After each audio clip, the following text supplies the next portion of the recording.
I'm Leila Atassi, reporter with the Northeast Ohio Media Group. Joining me today are Teresa Stafford, Senior Director of Advocacy and Outreach at the Cleveland Rape Crisis Center, and Victoria Grant, a Program Coordinator for the Domestic Violence and Child Advocacy Center. Cases of violence against women have dominated headlines this week, from Cleveland neighborhoods to the NFL. Early this morning, a Cleveland woman was shot and killed in what police believe began as a domestic violence incident. On September 2nd, a woman was attacked, beaten, and raped while jogging at 5:30 in the morning in Cleveland's Edgewater neighborhood.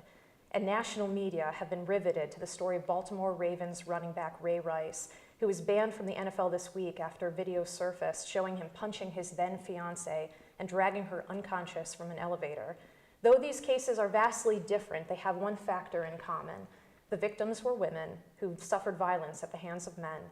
Northeast Ohio Media Group decided today to explore the issue of violence against women, its effects on the victims and the community. Please feel free to weigh in on cleveland.com with your own comments or questions for our experts today. So I wanted to begin with discussing the Edgewater neighborhood case. This attack was captured on surveillance video, and police have posted that video on YouTube, hoping to get some leads from the community and to call upon the public to help identify the suspect.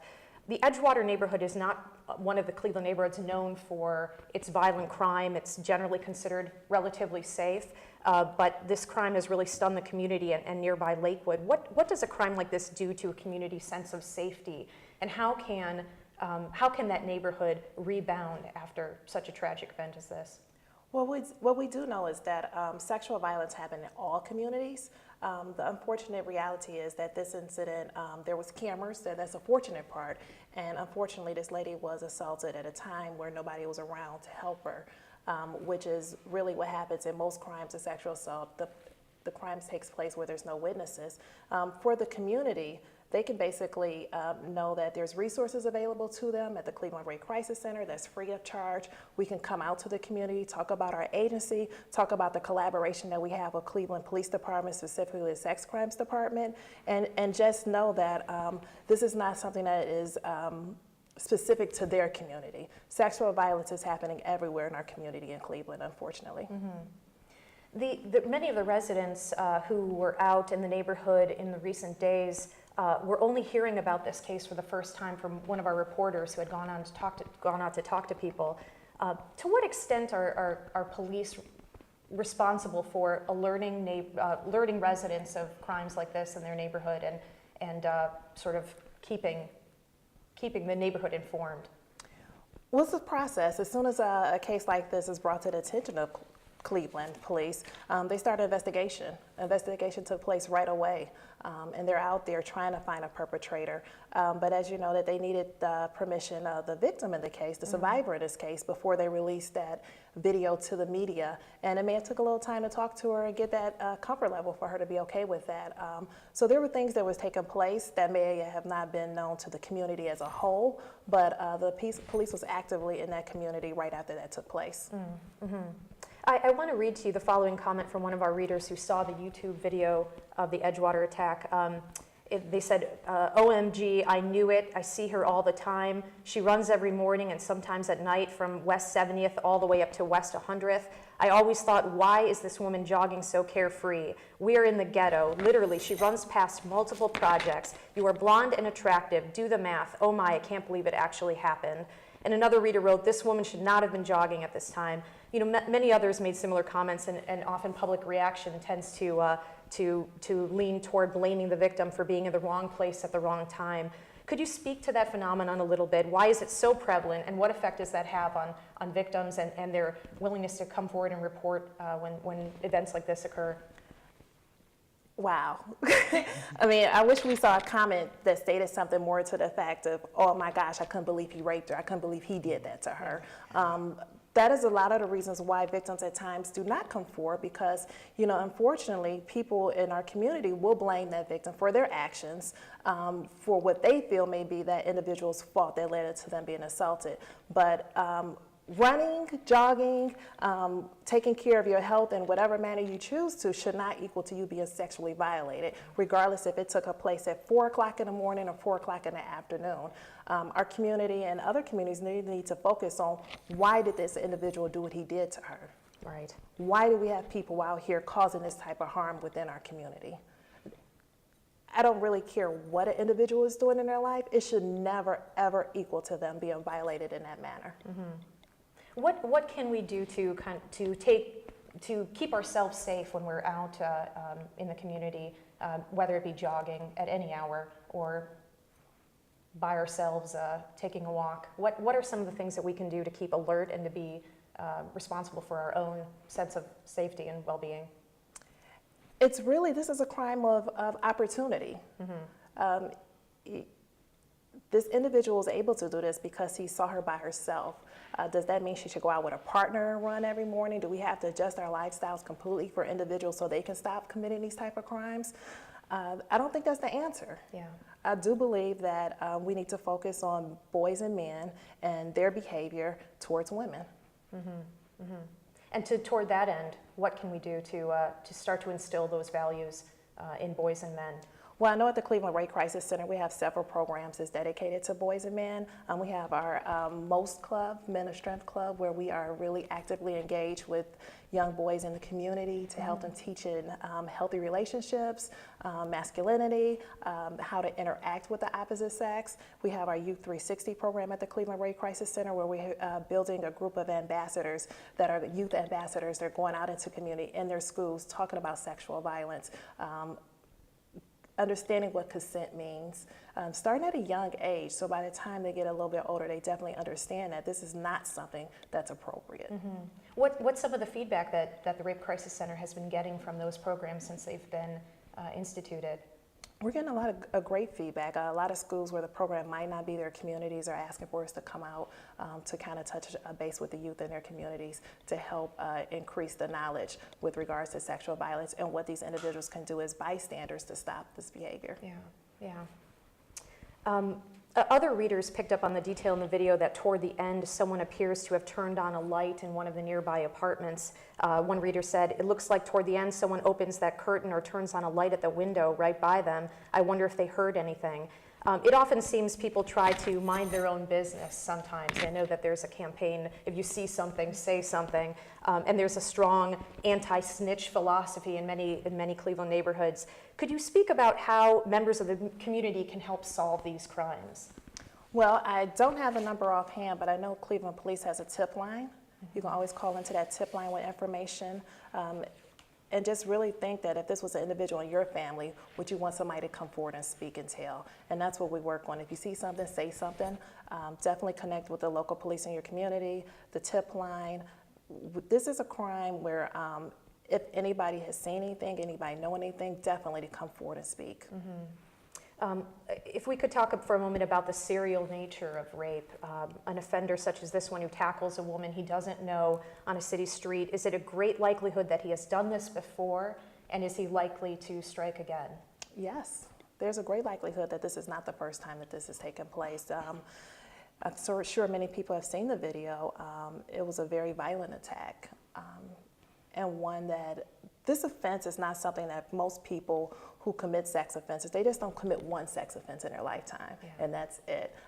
These offenders are serial offenders. This is a crime of opportunity, and if they see an individual that they can violate, then sometimes that's just what that individual will do. And that's why we definitely need to make it comfortable so survivors, when they are assaulted, that they will come forward and report as a community, not judge that individual for their actions. How about hold the offender accountable for his actions? And the more people feel that they have the support of the community, of resources in their community, and know where they can go for help, people will be more willing to come forward and not feel like they are being attacked within the paper, saying that, oh my gosh, she shouldn't be running, she's blind, she's beautiful. What if she wasn't blind? What if she wasn't as beautiful? Does that mean she deserved to have been assaulted? So some of those comments can be very damaging for a survivor as they try to come forward. Victoria, I want to bring you into the discussion here on the topic of domestic violence. In a video released Monday, the Baltimore Ravens running back, Ray Rice, was shown punching his then fiancée in the face and then dragging her unconscious from an elevator in Atlantic City. In response, the Ravens terminated his contract and the NFL suspended him indefinitely. Initially, before the video was released, however, Rice was suspended for only 2 games. So what are your thoughts on the NFL's response and the team's response? Does it send a clear enough message that violence won't be tolerated? Well, actually, I commend the NFL commissioner. He did admit that he dropped the ball with the 2-game suspension, and recognizing that this is a serious issue and it's an issue that needs to be addressed within the NFL, and to put protocol in place in order to address and deal with these type of offenses. Do you think that a decision such as the NFL's brings about or could bring about a sea change in the way we view domestic violence in general? In other words, if the NFL is adopting this zero tolerance policy, could that lend itself to the same being the case in other sectors? Absolutely. I was actually on one of the NFL sites, and a lot of former NFL players were giving support to the victim. They were saying how this, that NFL dropped the ball and they should have done this in the beginning. So I was really surprised and very excited to see men stand up and also address this issue and to be supportive of the victim and to have a zero tolerance for domestic violence. Yeah. Today, Rice's wife, Janae Rice, has defended him and said that the football ban had left her feeling like I'm mourning the death of my closest friend. And she said to make us relive a moment in our lives that we regret every day is a horrible thing. Is it surprising that she would defend her husband in this way? No, it is not surprising. And I think what we need to be aware of, that the intimate partner violence isn't going on all the time. So there's this cycle of violence, and maybe at this point in the relationship, they're in what we call the honeymoon period. And maybe, there's a time where he is the person that she fell in love with, and I think what we don't get as a society, that victims often love their perpetrators. And we're standing on the outside looking in, and we're saying, well, how could you possibly love someone who has treated you so horrendously? But this treatment isn't going on all the time. So when I'm in that honeymoon phase, and when I'm in that phase where he is the person I fell in love with, he is the person that swept me off my feet, that's the person I'm connecting with. And so that gives me optimism and hope. And during that phase, I might be making promises that things are going to get better, and I might be even going to counseling. So, one of the things I like to say when we do professional training is that think about relationships that you were in, and they were healthy relationships, and how long it took you to extract yourself from a healthy relationship where there is no violence, where there is no corrosion. I think statistically it says up to 1 year. Now think about being in a dangerous relationship and how long it's going to take you to extract yourself safely from that relationship. Generally, can abusers rehabilitate, or are they predisposed to violence and likely to reoffend? Well, statistically, they are predisposed to violence. I believe that anyone can be changed if they want the help to change, if they want to do the work to put in place to change. We at one time had a batterers intervention program, and I think Tim Bayline, who ran that program, said that when we did some research, the stats were only 3% success rate. But with that being said, I do believe that if a person really wants to change that behavior, because we know that violence is a learned behavior, and anything that's learned can certainly be unlearned. And so if that person really wants to change that behavior and work hard towards that goal, I believe that change can be possible.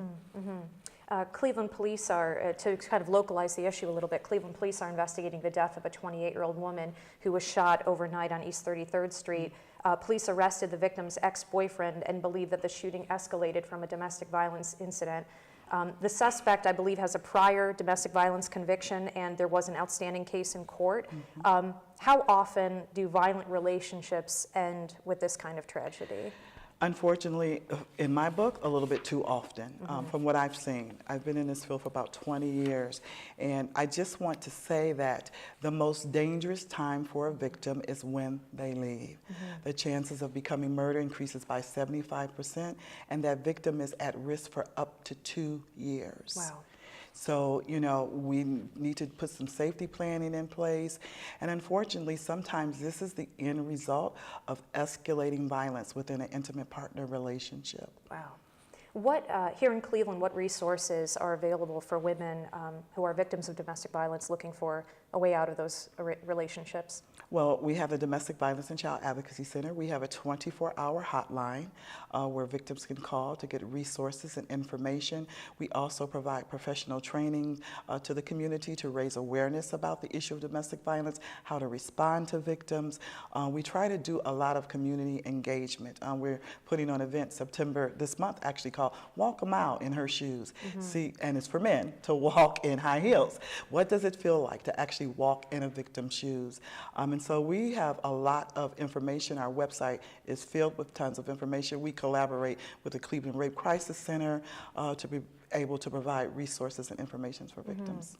I have been covering the development of the Family Justice Center model here in Cleveland. Yes. I normally cover Cleveland City Hall, and so I know that that's been a very, and both of you probably could speak to this issue. What is the latest on that model being a reality here in Cleveland? First, I guess if you could, one of you speak about what the model is so that our viewers can understand the Family Justice Center concept and whether or not that is going to be successful in bringing services to some who have been underserved. Well, the Family Justice Center model is a model that is taken from San Diego, and it's called, actually the model is a one-stop shop, because when research was done and developed to develop this program, we found out, so if I'm a victim of domestic violence, I have to go to my precinct to make a report. Then I have to go to the hospital if I have injuries, and then I have to contact the domestic violence program. So the model is based on the victim accessing all the services that victim need at one location, which I actually think is fabulous. The same, I think Teresa can speak to if a victim was a sexual assault victim. Everything that victim would need would be in that one building to access the services. I think even making the police report will be able to be done in the Family Justice Center. Advocates will be on from the Cleveland Rape Crisis Center. So it's just to make it a little bit more easier for the victim to navigate systems as opposed to having to run all over the city, Cuyahoga County, in order to get access to resources. And what is the status of the implementation of that model here in Cleveland? The last I heard, Leila, is that basically we're just waiting on a move-in date. Yeah. For the building to finish the last little bit of renovations that need to take place. Very good. So hopefully sometime in the fall will be taking place. And Rape Crisis Center is dedicated to having staff there throughout the week and also having staff on standby if we need to respond to meet the needs of survivors that may come through the doors of the Family Justice Center. And for our viewers, where will that new location be once its stores are open? I think it's 9th Street near the Galleria. Erie I don't Plaza. have a Erie View. exact Erie View. Okay, Erie yeah, View. 9th and Yeah. Erie View. Okay. Well, Victoria and Teresa, thank you so much for coming and taking time out of your day to spend some moments talking about these important issues with us. Viewers, thank you so much for tuning in. And if you have any further questions or comments, please feel free to weigh in the comments section below the post on cleveland.com. And I'm sure that our experts would be happy to chime in later on today to help answer your questions. Thanks again, and take care.